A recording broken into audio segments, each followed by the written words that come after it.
여러분 안녕하십니까? 2021년 12월 17일을 맞아서 오늘도 하나님께서 우리에게 주시는 생명의 말씀을 함께 나눕니다. 욥기 36장 1절로 15절 말씀인데요. 제가 부분적으로 봉독합니다. 7절 그의 눈을 의인에게서 떼지 아니하시고 그를 왕들과 함께 왕자에 앉히사 영원토록 존귀하게 하시며 혹시 그들이 족쇄에 매거나 환난에 줄에 얽혔으면 그들의 소행과 악행과 자신들의 교만한 행위를 알게 하시고 그들의 귀를 열어 교훈을 듣게 하시며 명하여 죄악에서 돌이키게 하시나니 아멘.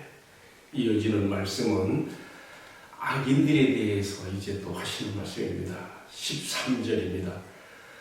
마음이 경건하지 아니한 자들은 분노를 쌓으며 하나님이 속박할지라도 도움을 구하지 아니하나니 그들의 몸은 젊어서 죽으며 그들의 생명은 남천과 함께 있도다. 아멘. 봉독한 말씀을 중심으로 오늘의 제목을 인생 고난 속에 숨겨진 하나님의 통치 방식이라 하는 제목으로 말씀을 나눕니다. 제목이 좀 길지요. 다시 한번 말할게요. 인생 고난 속에 숨겨진 하나님의 통치 방식. 오늘의 말씀이 바로 이 점을 우리에게 분명히 드러내고 있습니다. 이제 오늘의 말씀을 함께 나누면서 이 주제 속으로 들어가 보겠습니다. 자, 욥기 36장과 37장 오늘 우리가 읽은 말씀이죠. 이 두 장은요 엘리후의 마지막 진술이 되었습니다. 앞선 32장에서 35장은요 욥이 한 말에 대하여 이 엘리후가 태클을 걸고 나오는 그러한 주장을 펴는 형식이었는데요. 이제 그는 35장, 36장과 7장에서는 자기가 아는 하나님에 대한 지식이 나타내고 있습니다. 하나님은 이러이러하신 분이다 하는 자기가 아는 한도 안에서의 하나님을 아는 지식을 드러내는 것이죠. 그가 전하는 하나님의 지식이 하나님의 저울에 달려서 과연 얼마만큼 무게가 있는지는 알 수 없지만요. 제가 여기서 한 가지 배울 것이 있습니다. 그는 비록 자기가 아는 하나님에 대한 지식이 뭐 크고 작음을 떠나서요. 대단히 확신 있게 대담하게 그의 말을 전하는 것을 그렇게 볼 수 있습니다. 36장 2절과 4절에 이렇게 말하고 있죠. 내가 하나님을 위하여 아직도 할 말이 있다. 진실로 내 말은 거짓이 아니라 온전한 지식을 가지니까 너와 함께 있노라. 지금 욥이 하는 말이죠. 어떻게 보면요, 이 말 속에 그의 어떤 그 자만심이 좀 느껴지는 것도 있어요. 그러나 뭐 그런 건 떠나서 적어도 내가 알고 있는 하나님에 대한 지식이 많고 적음을 떠나서 자기가 전하고자 하는 내용에 대해서 확신 있게 담대하게 강한 그런 의욕으로 말하고자 하는 이 점은 배우고 싶다는 것이죠. 여러분도 그렇지 않습니까? 여러분, 사실 우리가 가진 하나님을 아는 지식이라는 것이 말하마야 얼마나 되겠습니까? 마치 한den아이가 바닷가에서 조가비로 바닷물을 퍼내는 정도에 지나지 않는 그런 것으로 비유될 수가 있겠죠. 그럼에도 불구하고요, 하나님의 말씀인 이 성경 속에 흐르는 가장 성경을 주신 기본적인 목적, 즉 하나님의 후속 역사의 계시를 깨닫고 눈이 떠지는 사람들은요 정말 가장 귀한 보화를 가진 사람들이 되는 것이며 가장 정말 행복한 사람들이고 알아야 될 것을 아는 축복의 자리에 이른 사람들인 것입니다. 오늘의 말씀에서 엘리후는 자신이 아는 하나님을 아는 지식에 대해서 말하면서요 특별히 어떤 점에 지금 초점을 두고 있는가 하면요 하나님께서 인생을 통치하시는 방식에 있어서 어떠하신가 더 구체적으로 말하면 의인과 악인을 어떻게 상대하시며 통치하시는가에 대한 그 나름대로의 하나님을 아는 지식을 전달하고 있습니다. 그러면 오늘의 말씀 내용으로 한번 들어가 보겠습니다. 첫 번째로 악인들에 대해서는 뭐라고 하고 있는가 하면요, 36장 6절 그리고 13절 15절에 나와 있는데요, 첫 번째로 악인을 하나님이 살려두지 않으신다고 이렇게 말하고 있습니다.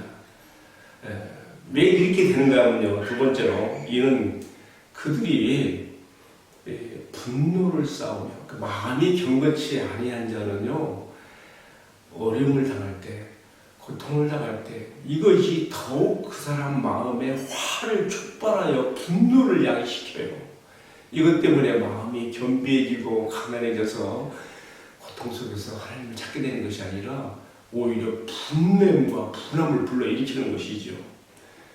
그래서 어떻게 되는 겁니까? 하나님께서 그를 속박할지라도, 그러하여 깨닫게 하시려고 그를 속박한다고 할지라도 그는 하나님의 도움을 구하지 아니하는 강팍한 자의 마음이 단단하고 굳은 자의 교만을 드러내게 되어 있습니다. 바로 이 점이 스스로 자신을 멸망으로 가게 자초하는 것이죠. 바로 이 점이 36장 13절 14절에 잘 나와 있습니다. 자, 그런가 하면 하나님께서 의인을 상대하는 방식에 대해서도 말하고 있습니다. 36장 7절로 10절에 나와 있는데요, 첫 번째로 하나님께서는 그의 눈을 의인에게서 떼지 않으시며, 이 말씀이 얼마나 좋은지 모르겠어요. 오늘 이 말씀이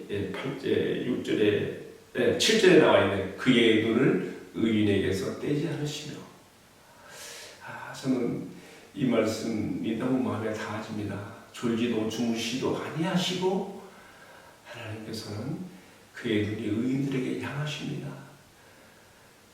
졸지도 주무시지도 않는다는 무슨 뜻이에요? 우리가 보통 피곤해지면 마음이 나른해져서 이렇게 졸음이 오잖아요.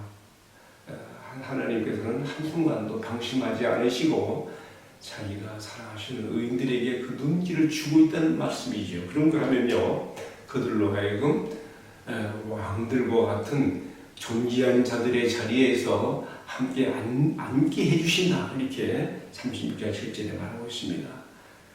그게 두 번째로는 그것도 뭐라고 하고 있냐면요, 의인들이라도 혹 그 마음에 방심하여 하나님보다, 하나님의 길을 떠나서 얼마든지 잘못된 걸로 갈 수 있거든요. 그럴 때는 하나님 어떻게 하시냐? 그들이 길을 나갈 때는 족쇄와 환난의 준에 얼추게 해서라도 그들의 잘못을 깨닫게 만드시고 그들의 길을 열어 교훈을 듣게 하시며 제왕에서 돌이키게 하신다, 이렇게 말씀했습니다. 36장 8절 10절의 말씀인데요, 그러니까 의인에게 있어서의 고난은요, 정말 하나님께서 내가 너를 사랑하고 있다, 내가 너를 붙들고 있다, 너는 그렇게 멸망의 길로 가면 되지 않는다 하나님의 사인, 시그널로 우리가 받게 되는 것이죠. 참 얼마나 참 귀한 축복입니까? 그리고 또 말씀하십니다. 그들의 형통과 그들의 마음이 모두 그들이 말씀에 순종하고 하지 않음에 좌우된다고, 그렇게 오늘의 말씀 10절과 11절에서 11절과 12절에서 이렇게 말하고 있습니다. 자, 여러분, 제가 지금 의인과 악인에 대하여 하나님의 통치 방식이 어떻게 나타나는가, 엘리후의 말을 빌려서 이렇게 전달했습니다. 오늘의 말씀 마지막 구절은 뭐가 나오고 있는가 하면요, 특별히 지금 엘리후가 욥을 겨냥해서 하는 말이에요. 그러니까 엘리후는 적어도 욥을 그래도 의인의 자리에 놓고 말하는 것 같아요. 이렇게 말했어요. 네가 지금 곤고한 중에 있으나 하나님께서 너를 곤고한 중에서 건지시며 내가 받는 고통에서 너의 길을 여시고 마침내 너를 고통에서 이끌어내사 넉넉한 곳으로 이끌어주시며 그리고 너의 상에는 기름진 것의 놓여질 것이다. 회복의 축복을 말하고 있는 것이죠. 35장 오늘의 말씀은 15절로 끝났는데요, 이게 16절까지 이렇게 연결되어집니다.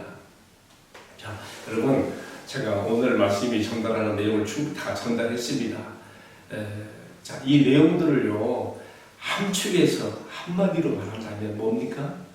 하나님께서 인생들을 상대하시는 그런 통치 방식은 한 가지인데요. 그것은 뭡니까?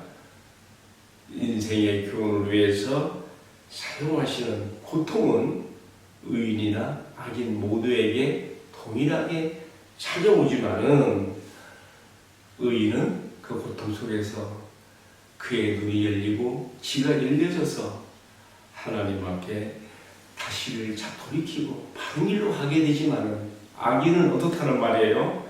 악인은 고통 속에서 더욱 분함으로 더욱 악해지고 그래서 하나님의 도움을 구하지 않으며 그는 마침내 파멸의 길로 갈 수밖에 없다는 것을 오늘의 말씀이 우리에게 가르쳐주고 있는 것이죠.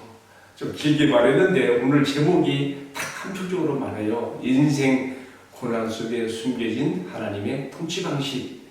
의인은 어떻게 반응하며 악인은 어떻게 반응하게 되는가? 이제 오늘의 말씀을 마치겠습니다.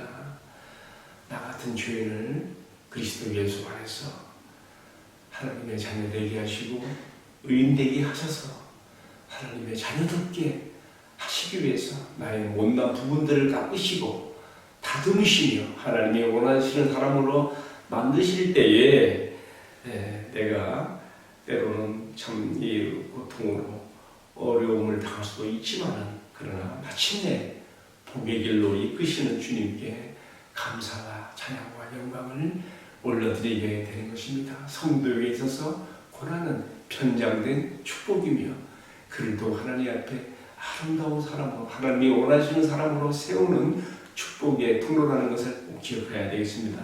반대로 우리가 또 악인을 보면서 주의할 것이 있습니다. 뭡니까? 고통 중에 빠진 악인이 회개보다는 도리어 분노를 드러내며 고통 속에 담긴 하나님의 뜻을 몰라서 눈과 귀가 열리지 않으므로 강팍하게 하고 닫힌 마음으로 하나님의 도움을 구하지 않는 자가 되어서 스스로 파멸의 길로 감당하는 이런 말씀들은 우리가 정말 삶과 두려움으로 받아들여야 될 말씀인 것입니다. 여러분들의 살아가는 인생과 삶의 여정이 그리스도 예수 안에서 하나님의 은혜를 받은 축복의 자녀들로서 비록 때로는 고통도 있을 수 있겠지만 이 모든 것들이 여러분들의 은혜와 축복을 위하여 하나님께서 통과하게 하시는 그런 과정으로 받아들이시며 하나님의 아름다운 자녀들로 굳게 서게 되기를 주님의 이름으로 축복합니다. 기도하겠습니다. 사랑하시는 주님, 우리가 인생 고난에 빠질 때에 이 고난을 통하여 우리에게 나에게 말씀하시는 하나님의 뜻에 눈이 열리고 귀가 열려지게 하시사 마침내는 주님이 주신 복에 이르게 하옵소서. 행여라도 우리가 악인의 길로 행하여 고통 속에서도 마음이 겸비지지 못하고 더욱 마음이 강팍해지고 주의 도움을 구하지 아니하는 그러한 불행한 자리에 떨어지지 않게 하여 주옵소서. 오늘 나 같은 죄인을 그리스도 안에서 의인되게 하시고 복된 사람의 길로 이끄시는 이 놀라운 주님의 은총과 사랑에 감사와 찬양과 영광을 올려드립니다. 이 말씀을 시청하는 모든 성도들에게 동일한 은혜와 축복으로 함께하여 주옵소서. 이 모든 말씀을 존귀하신 우리 주님 예수 그리스도의 이름을 받들어 기도 올리옵나이다. 아멘. 마쳤습니다. 감사합니다. 어느덧 성탄이 한 주일 앞으로 다가왔습니다. 우리를 위하여 이 땅에 오시는 하나님께서 아기 예수로 우리를 찾아오시는 이 놀라운 성탄을 앞에 놓고 깊이 묵상하며 은혜 충만한 하루 되시기를 주님의 이름으로 축복합니다.